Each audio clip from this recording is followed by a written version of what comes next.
আসসালামু আলাইকুম সুপ্রিয় ভিউয়ার্স। আজকে আমি গণিতের জ্যামিতিক চিহ্ন বা প্রতীক সম্পর্কে একটু পরিচিত দিচ্ছি। যেমন আমরা যেটা রশ্মিকে আমরা সাধারণত এভাবে আমরা প্রকাশ করি। রেখাংশ হচ্ছে যে সাধারণত এভাবে আমরা লেখা হয়।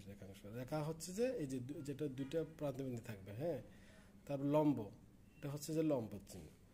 সমান্তরাল হলো এই যে দুই দিকে এখানে এ হবে একটা টান, ঠিক আছে। সর্বসম হলো সর্বসম, এটা হচ্ছে কোণ।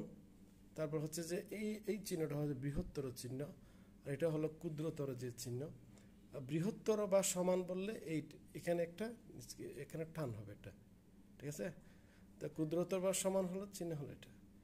ত্রিভুজের সাধারণত আমরা এভাবে লিখি, চতুর্ভুজ হলো সাধারণত এটা, সুতরাং হলো এটা। আর যেহেতু হবে যে সুতরাং ঠিক উল্টো একদম যেহেতু, ঠিক আছে বন্ধুরা, আজকে এত